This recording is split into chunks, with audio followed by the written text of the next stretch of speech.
Hey, it's Paul Mascetta, and I just wrapped up the Resilient Minds podcast with Eric Balance, and I have to say it was one of the best, if not the best podcast that I've done. We shared and talked about tons of stuff. We talked about prison, death, influence, persuasion, wisdom, tons of stuff you are not going to want to miss out on. So make sure you listen to it now.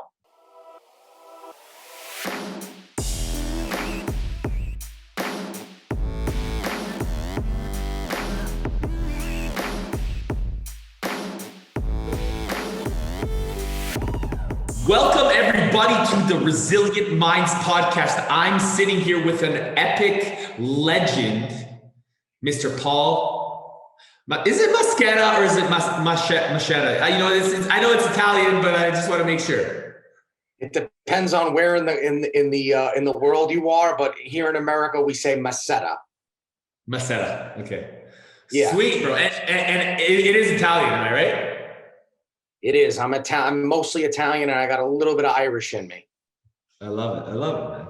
Well, welcome to the show, brother. It's an epic. I'm super grateful to have you today. And let's, I really want to just break it down because, you are a legend in the making. And I think, I got to give credit where credit is due. So for those of you that don't know this man, Paul is a thought leader behind influenceacademy.net.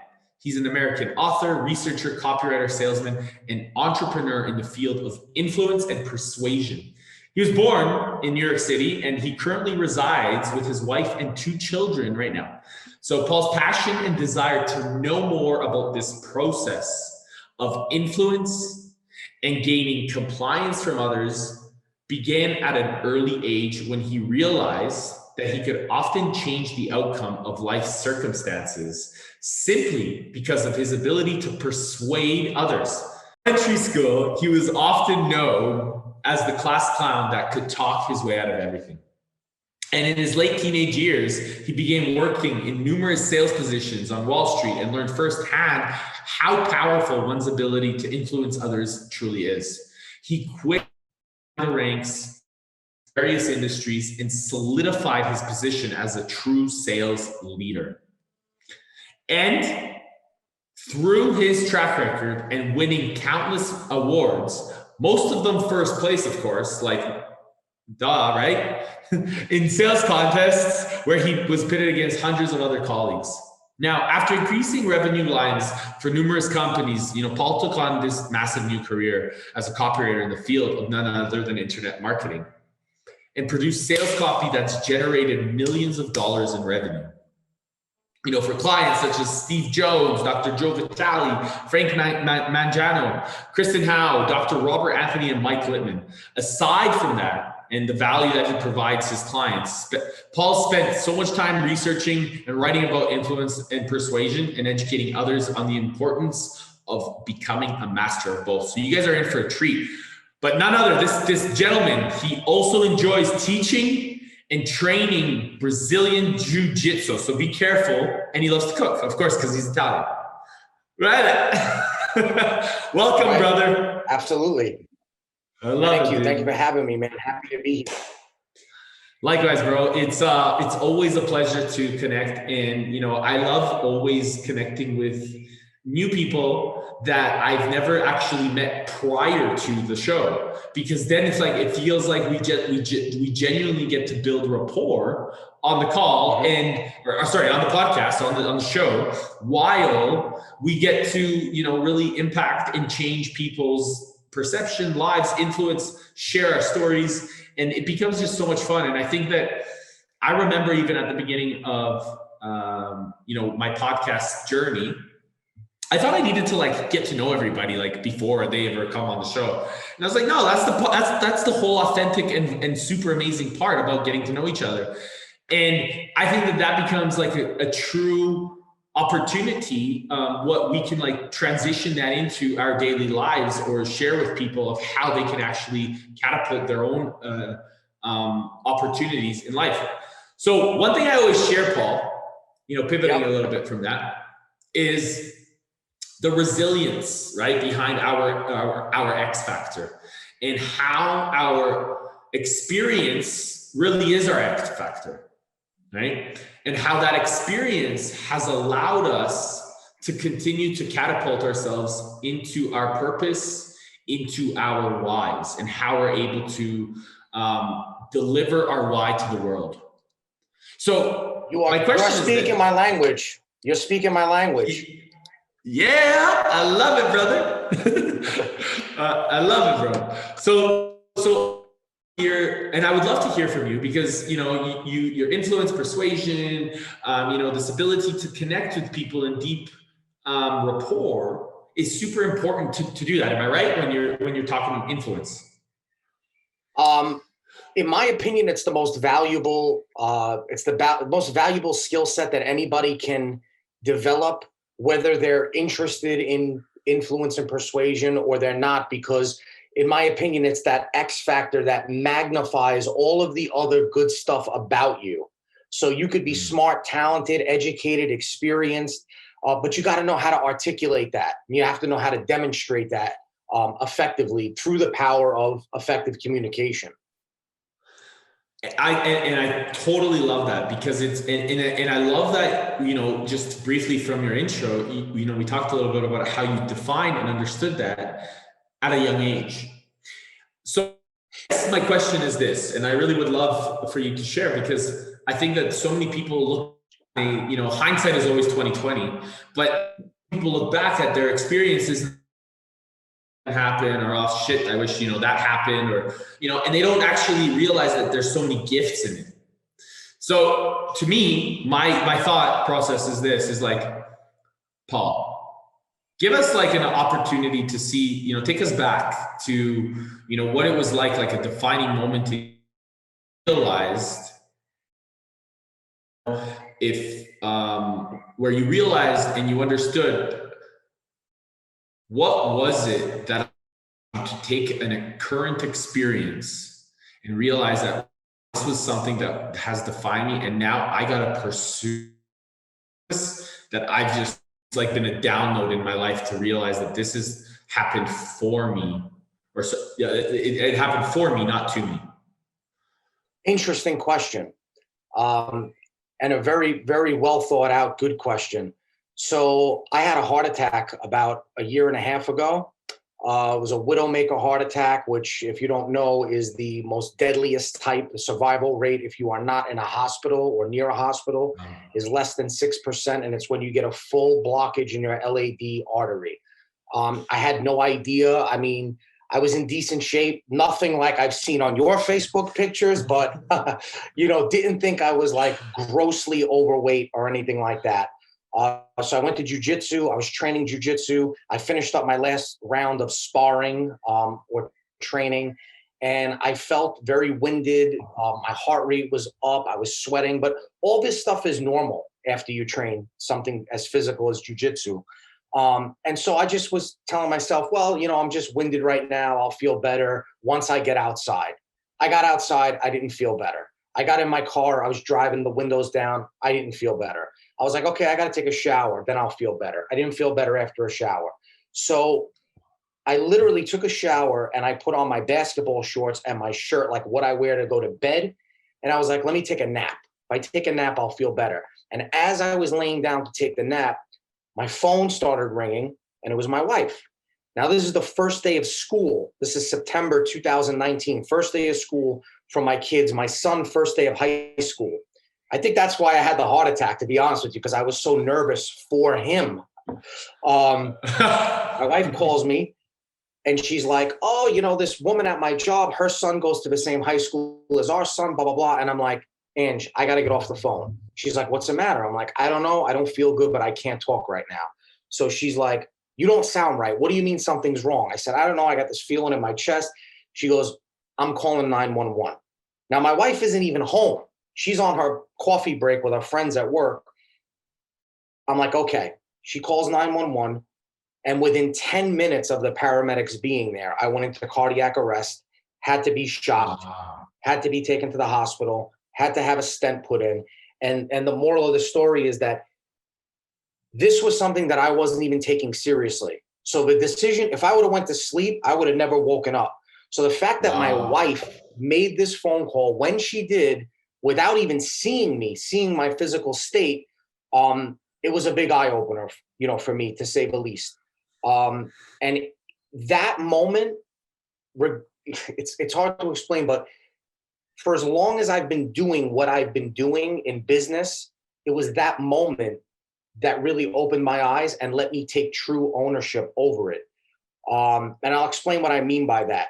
So when it comes to influence, persuasion, communication, now that that's happened to me, when I look back in retrospect, I realize that I've always kind of been destined to be on this path. And it happened in ways that at the time I really didn't look at as maybe the ways that were defining that path. So I grew up as an only child, always wanted attention, which is why I always got in trouble in school. When I was 15 years old, my father was an entrepreneur his whole life. He switched businesses at 50 years old, took a big risk. It didn't work out. He fell into a state of depression, which led to multiple nervous breakdowns over finances. I graduate high school. I'm like, I don't want that to happen to me. I need to figure out a way to make a lot of money. My buddy presents this job to me on Wall Street. He's like, all you got to do is they give you these stacks of names of people. You call them up, you get them to buy stuff over the phone. Some guys are making $20,000, $30,000, $50,000 a month. I'm like, sign me up. So he signs me. I get signed up. I work there. And it didn't take long for me to realize that this was a completely illegal operation. It's like what you see in The Wolf of Wall Street or in the movie Boiler Room to a smaller degree. Complete and utter. Took me like maybe 3 or 4 days to figure that out. But I was good at it. I'm not going to say I was good at the bad part of it, but I was good at getting people on the phone, getting past their resistance, overcoming their objections, blah, blah, blah. So after a few months of doing this, I'm like, you know what? What am I doing? Like, this is like I'm starting my life out the wrong way, right? This is completely illegal. People are going to lose money. I wasn't sure how they were going to lose money, like how the process happened, but I'm like, this is bad. So I quit. I get a regular job. And I'm like, I'll figure out what I want to do with my life as I go. A year and a half later, the FBI comes to me. And they're like, hey, remember that place you worked at 2 years ago? Well, listen, we know you quit for the right reasons. We know you didn't work there for a long time.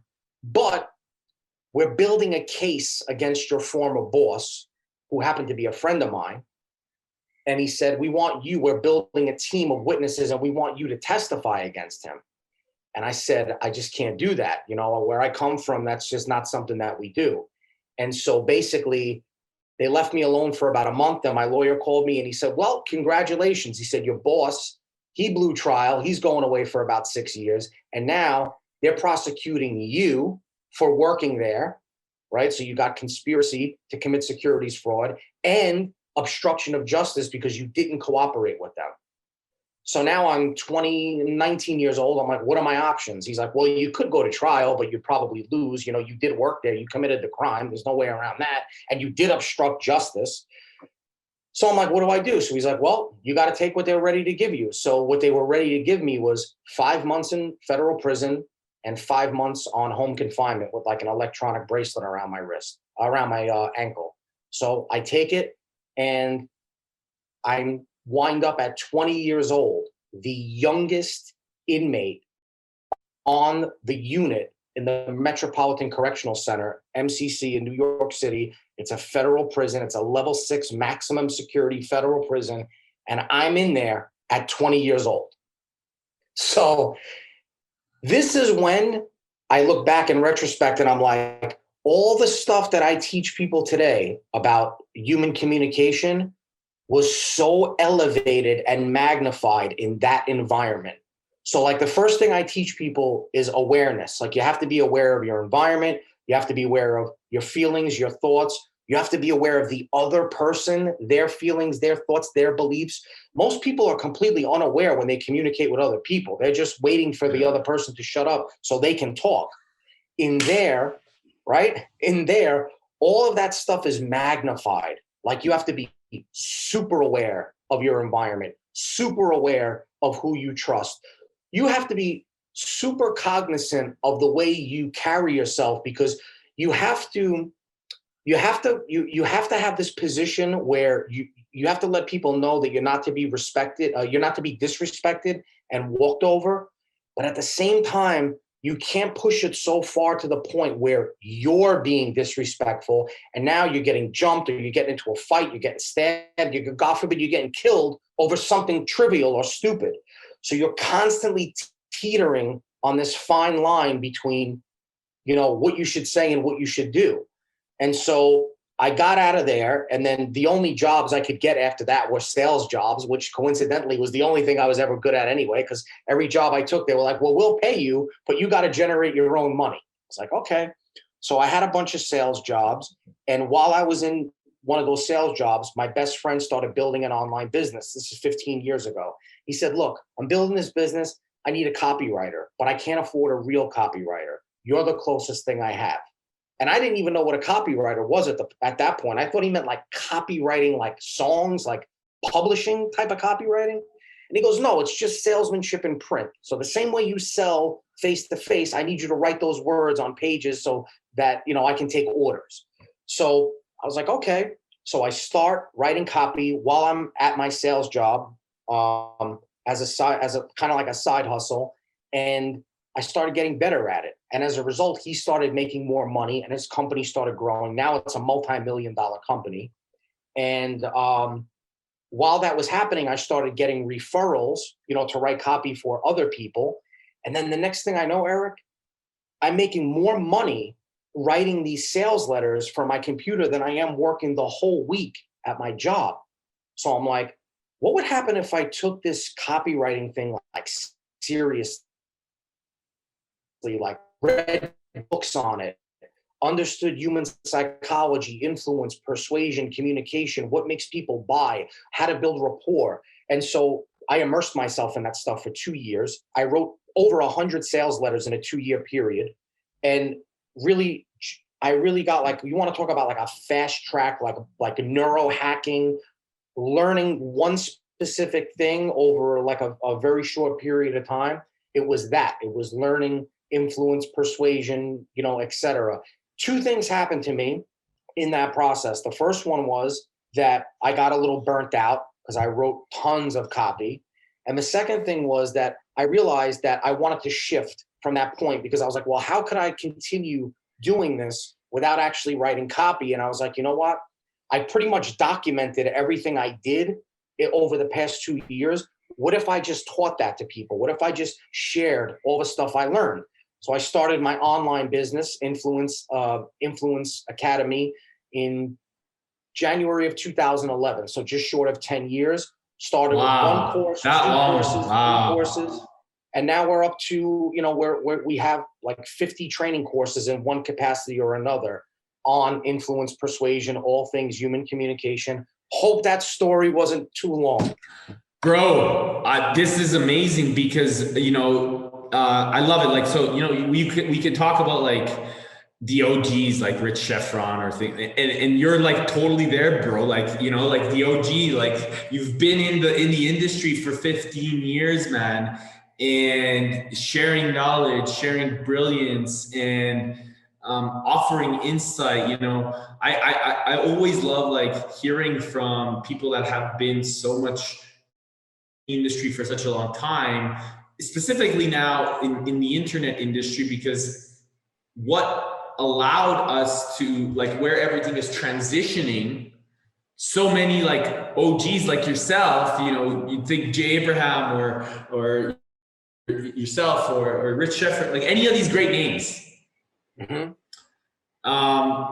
that like catapulted now, because now that brilliance can be shared so much more profoundly around the planet.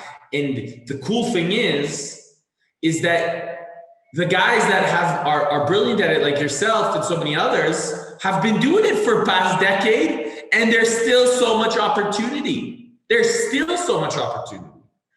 And people, it fascinates me because people, even when I started, I've been in the industry like 3 years now, just going on 3 years. And I remember 2 years prior to that, people were telling me like, oh, the internet is flooded. Like, you can't do that. Like, there's way too much going on. And here I am 3 years later.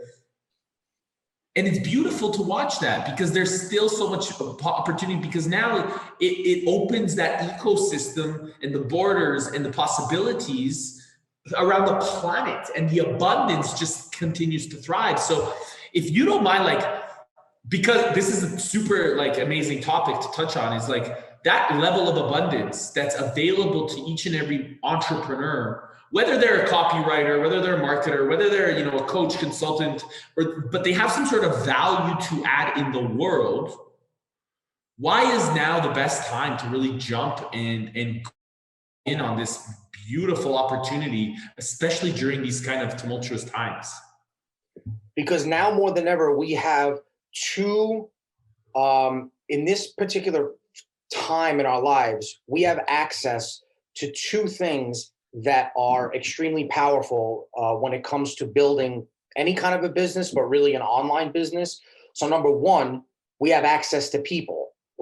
Literally, you click the button and we're on a Facebook Live, where we are communicating with other people now in a matter of seconds, right? So the technology's enabled us to do that, right? So now we have the ability to add value and to share a message faster and easier than we've ever done before, right? Like when I started out, it was teleseminars. That's how you did these things. There was no Zoom, there was no Facebook Live. You got a bunch of guys on the phone, and who's got a dog barking in the background, who's having, it was just, it's that's just the way it was back in the day, who's my wife would be like, dinner's ready. What are you doing? Who are you talking to? Yeah. I love it. So there's that, right? And then the other side of it is the technical aspect of it, where I tell people, and this is not to be facetious or to be insulting, I tell people if you can't find a way to make money online today, it's your fault, because the tools and everything you need is there. Like Shopify, you could go create a store right now, sit in front of your computer and have a store up and running, created in an hour, and you could be processing orders in 6 hours. Once you get your Stripe and your PayPal and all that fixed up. I mean, it might be like a rinky-dink ghetto looking site, but it's there, right? ClickFunnels. When I started, there was no ClickFunnels. There was WordPress, and then you'd have to, I still use WordPress for certain things, but just from a sales perspective, like taking orders and processing orders, it's you used to have to stack all of these moving parts together just to take an order. And you'd have to it's exactly the way Russell Brunson pitches it in his webinar when he sells ClickFunnels, is you used to have all a web developer, a programmer, a graphic designer, to get something to the point where you're ready to take an order and make money.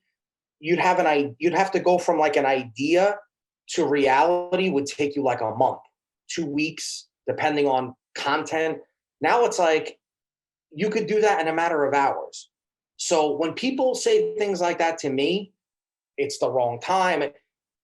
That's them. That's their inner bullshit, excuse my language, that they're projecting out on you because they want somebody else to feel the same way that they feel. They're just letting we got those, there's two sides, there's two voices in here, a good one and a bad one. And it all depends on who you're going to let have the day. If you let the bad guy have the day, he's going to take advantage of it.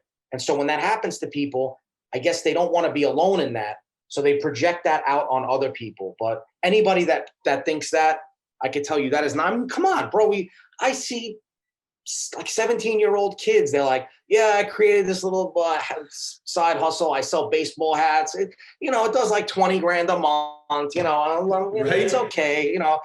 Come on, man. The opportunity is there. So. Absolutely. And brother, you've created it's Influence Academy, influenceacademy.net, and describe. So now it's that because it's been around for so long, describe the process behind what it is that Influence Academy does and how it generates this powerful momentum in people's lives, and how you're able to show up with that level of service, because it's evident that you have tremendous integrity in the way that you want to show up in the world. And Influence Academy, my hallucination is that that becomes a leverage way for you to add tremendous value to the world. So do you want to describe the process behind it? Sure, absolutely. So I wanted to give people, I think that the education of effective communication is the education that most people never received in school, right? And the example that I give is like, so in school, they teach you to get smart so that you can get a job, but they don't teach you how to persuade the person interviewing you to hire you, right? Or maybe you go to school to learn a trade or a skill, but then you don't really learn the skills you need to articulate how good you are at that trade or that skill. Or maybe you go to school to learn a certain trade or a skill, and then you open up a business because you want to be your own boss when it comes to that trade or skill. So you want to be an entrepreneur, but you don't know how to effectively influence customers to buy your stuff from you. So to me, the most important education that we all should have gotten, which is just how to talk to people the right way, nobody ever got it. And so what I try to do with my platform is I try to take everything that I've learned, through the good times and the bad times, right?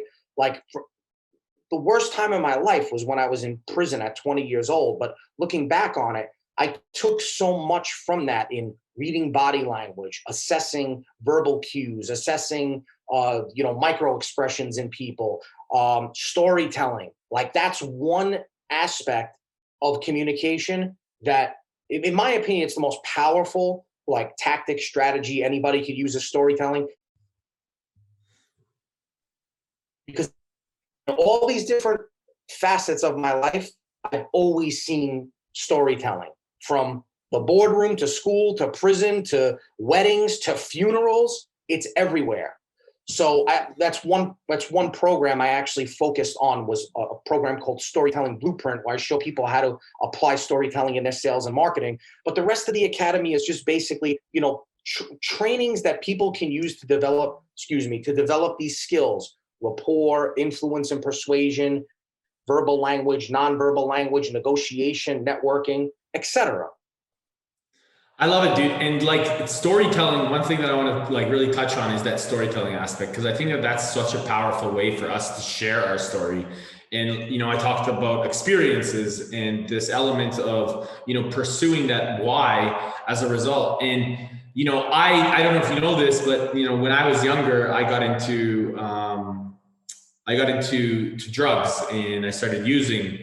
And same thing, I got, I wasn't quite as long as you, 5 months, but I spent, a month, in remand, in like, the local remand center. And I know that for me, that was like a really deep, dark, depressive kind of experience. But I don't mind sharing that I used to use drugs or be addicted to crack cocaine or all of those that stuff, because that is who I am. I've become the man that I am today because as a result of those experiences, and I own that shit. I don't use it to hold me back. I share it to empower myself and others.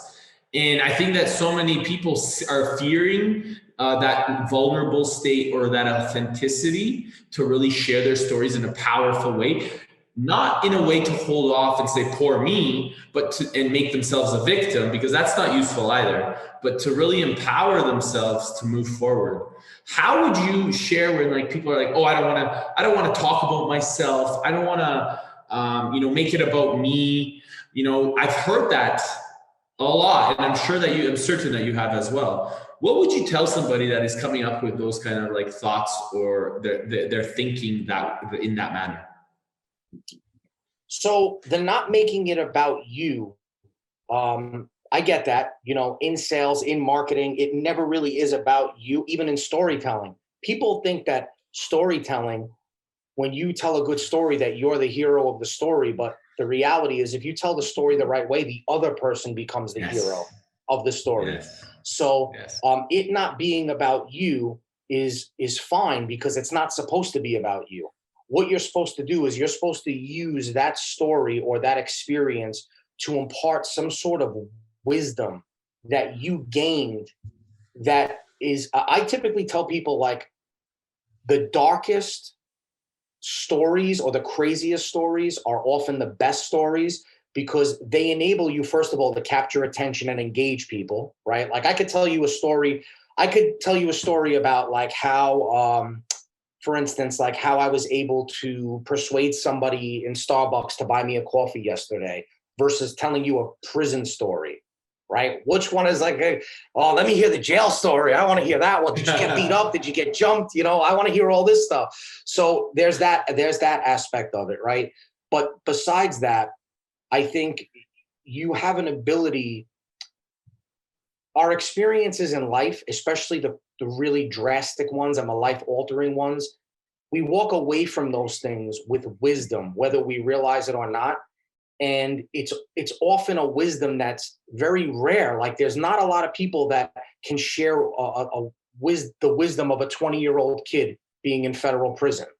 I left out another part of that story. In 2003, I was driving drunk. I wasn't drinking behind the wheel, but I had a few drinks and then drove later on, flipped my car over, totaled my car, almost killed myself, completely broke my hip, had to learn to walk again, couldn't get another car because no insurance company would insure me. I was lucky I didn't get rearrested and locked up again.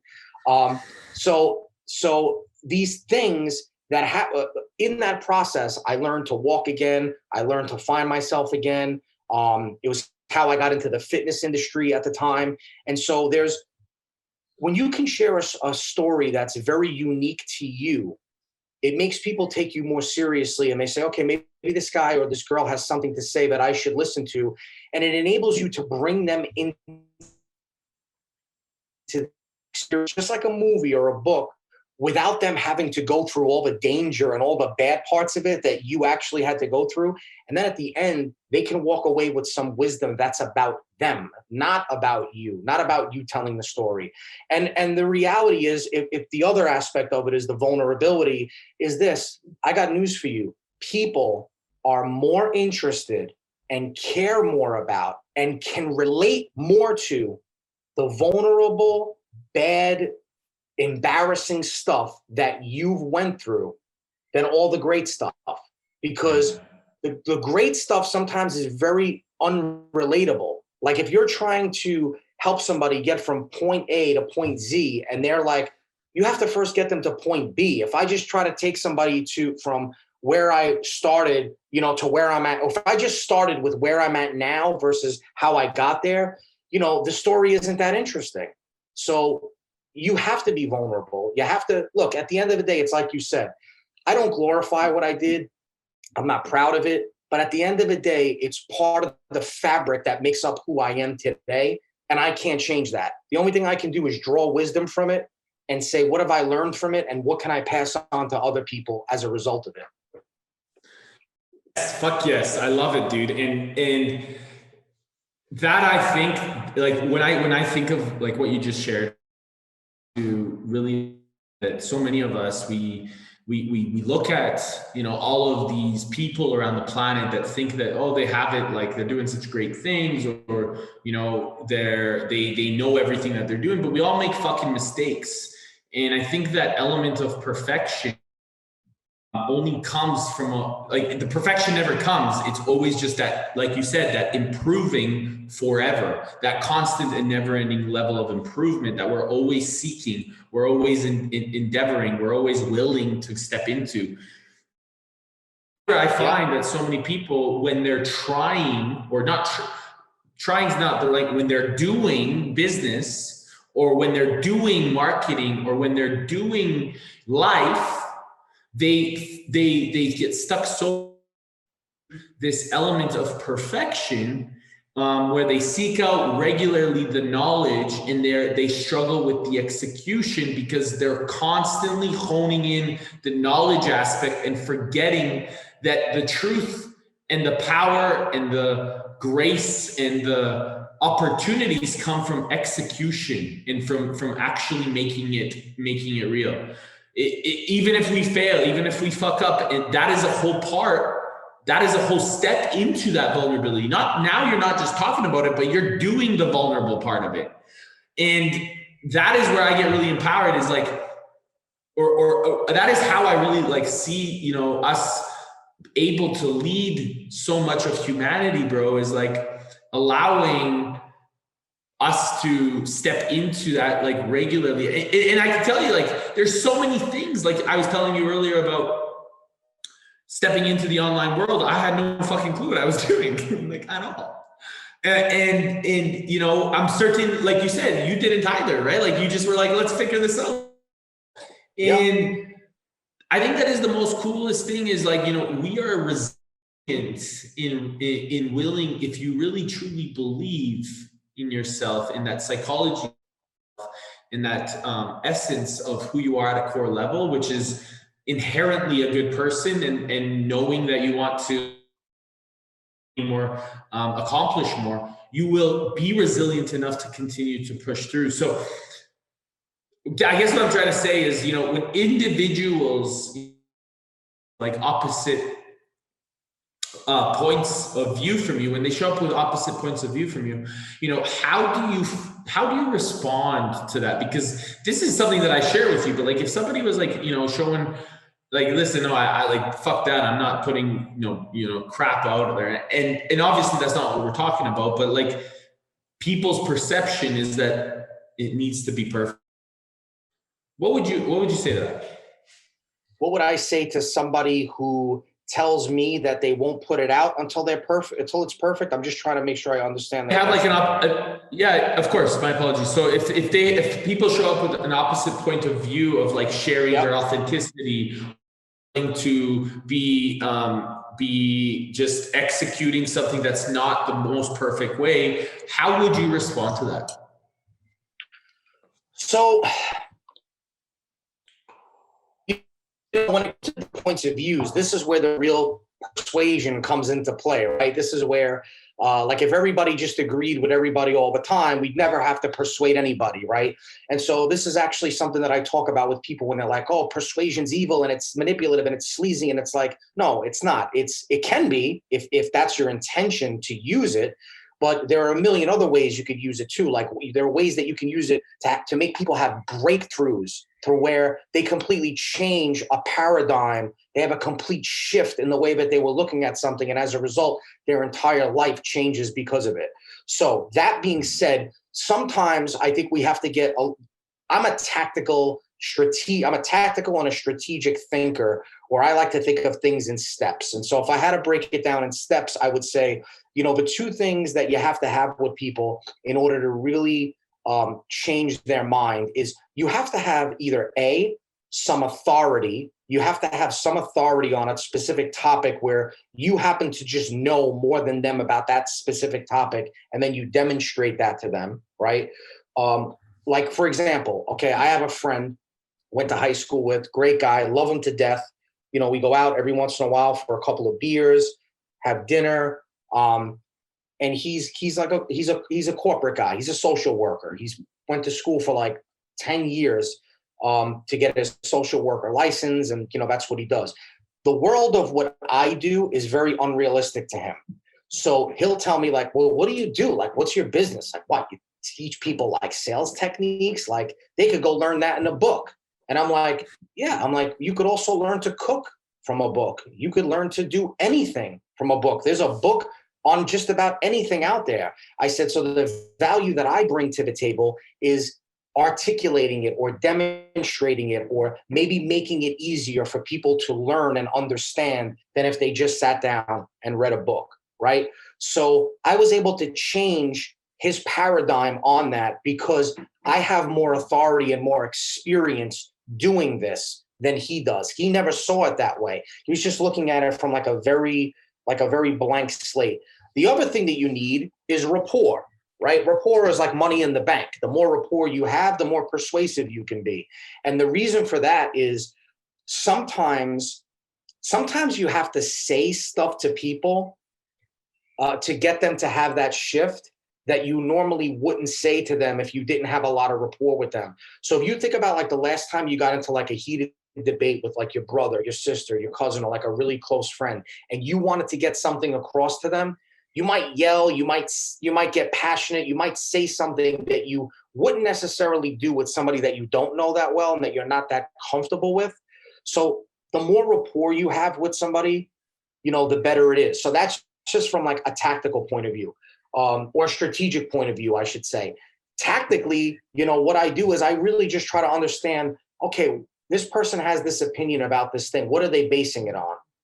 Are they basing it on a prior experience? Are they basing it on, sometimes people formulate opinions on stuff that they never even experienced. It's somebody else that they know that experienced it. They're like, oh, I tried an online business. It doesn't work. It's like, really, bro? You're going to let that guy? You're going to let somebody else control like your life? So that's the first thing I try to do. I try to figure out, where did it come from? And then look, to the opposite side of that, sometimes there are people that have had real experiences like themselves, negative experiences. And then, I try to break down, well, where in the course did they do something that maybe they could have corrected, and try to show them how there can be a different outcome, if that makes sense. Absolutely, bro. And I think that it's like you shared that element of being unique and adding value in a way that allows them to understand in a way that's unique to you and resonates with them. And that is something that, I really feel strongly about, is that, we all have this unique experience or brilliance. And although people can read something differently in a book, they can't get it, that it may not resonate the same way that we get to teach it. Or there might be 1,000 other people that do the same thing that we do, but we resonate to the specific person that allows us. And that's where that element of abundance is. There's enough for all of us. There's enough for all of us to achieve success and manifest greatness and like do more and be more. Like that is all possible because we're all different and we're all like, and there's plenty for everyone. And that's where I really try to emphasize, because there's so many people out there, I believe, that compare themselves to others. And that element of comparing is not.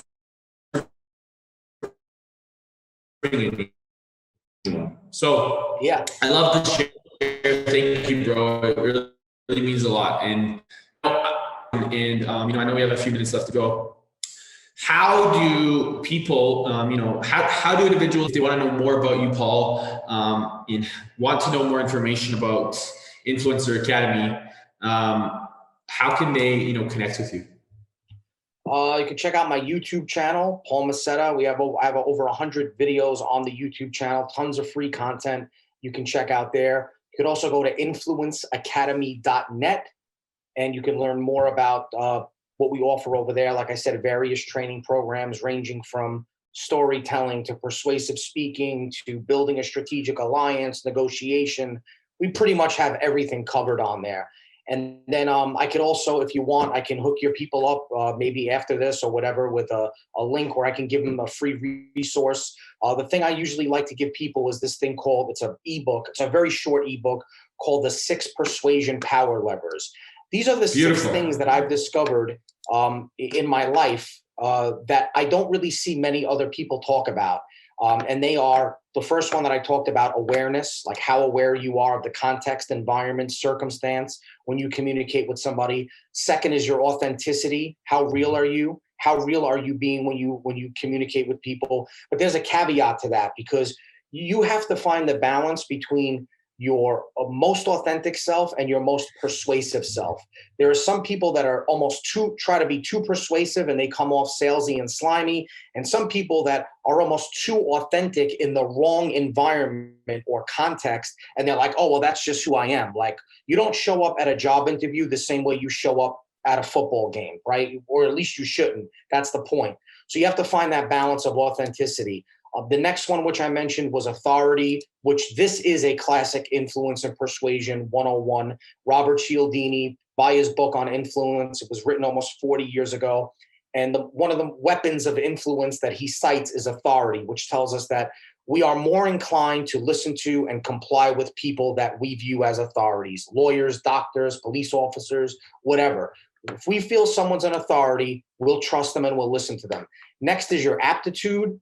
How much do you know about a specific topic, and how much do you know about how you're communicating with other people? So your authority, in a weird way, is your perceived aptitude on a specific thing, and then your aptitude is your like actual expertise and knowledge. And then the last two are adaptive ability or adaptability. How good do you adapt during a communication with somebody? Like, poor communicators cannot adapt. Well, if you say something to them that doesn't align with their beliefs, they shut you out, they get frustrated, they curse at you, they walk away. You have to be adaptive. You have to be able to look at the situation and go, okay, that person's coming from a different place. How can I do a better job of getting through to them? And instead of just like getting frustrated, what can I reframe? What can I rephrase? What can I change? And then the last one is I use this word, articulative ability. How good are you at actually articulating your message? Because you could have all that stuff, but if you don't know how to convey what's in here, how to demonstrate it, how to speak effectively, how to avoid use vocal fillers. Teleseminars. I used to do teleseminars years ago. After a teleseminar, which I thought went really well, my buddy made a recording of like 2 minutes of me using vocal fillers. It was like 2 minutes of me hearing that, and I was like, holy shit, that's what I sounded like. Mm-hmm. You have to work to get rid of that stuff, right? So that your vocal pace and your tonality, it's like a rhythm. And so that's the stuff that I share in the Power Levers book. I think it's a great resource for people, and I'm happy to hook them up with it if they want it.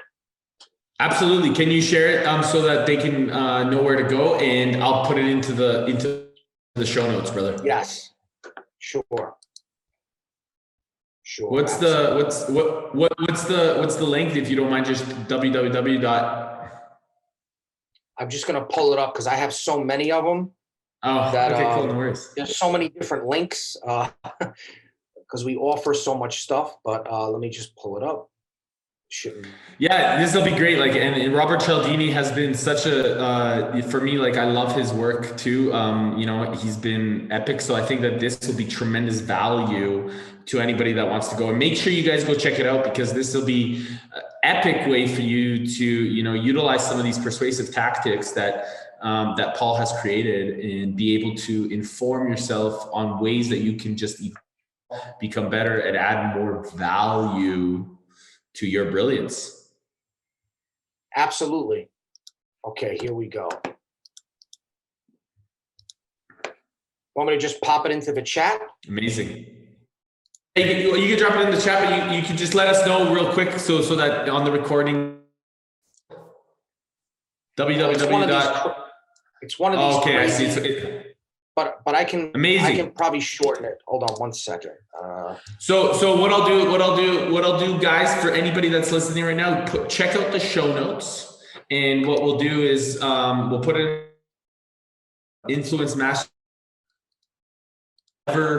PDF ebook available for you. That is a gift from Mr. Call. I'm going to give you so make sure you go with the second link here. I made it a lot cleaner. So it's just go.influencemastery8.com, power levers -free. Love it. Amazing, brother. Dude, so before we finish, I have one last question to ask you. Sure. And the question is, if you had 3 days left to live, what would you do?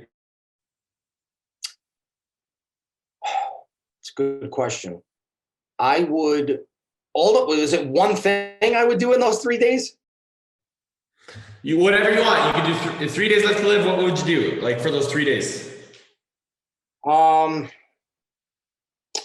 I would spend as much time with my wife and kids, and I'd have to think about what I would do. But whatever I would do, it would have to involve making sure that my kids understand, number one, how much I love them, and number two, that unfortunately, or fortunately, depending on how you look at it, death is a part of life. And like when I had my heart attack, the scariest thing for me wasn't so much dying. I mean, that's scary, but it was, what was sad to me was that, like, how sad my kids would be, because my daughter's only 12 and we're very close, like how sad she would be and how that would affect her life. So I would want to just do whatever it takes to let her know that, yeah, you're going to have days where you're going to be sad and upset and blah, blah, blah. But like, death is just a part of life and it's going to happen to everybody. And don't let it hold you down. And don't let something that happens in your life at a certain point in your life ruin or control the rest of your life. So I'd love to say like I'd go to like a tropical island or something like that, but I hate flying. And I'm like, if I had 3 days, I don't want to spend like, I don't know, 20 of those hours on a plane. So I probably need more time to think about it. But that's what I would want to achieve. I would want to achieve some sort of closure with my children so that they understand that, you know, this is just part of life. Tomorrow's not promised and it could happen to anybody. I love it, bro. Brother, I appreciate your time. This was amazing. Thank you for dropping so much gifts here for the audience. You were dynamite. You're dynamite. I look forward to, you know, looking at your work and continuing to connect. I look forward to connect hopefully one day in person. And brother, do you have any last comments or concerns you want to share? Thank you for having me, man. It's always good to, you certainly pack a punch when it comes to energy.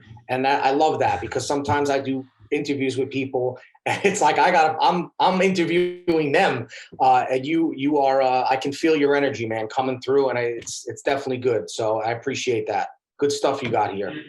Appreciate you, brother. Much love, and we'll talk soon, my friend. Got it.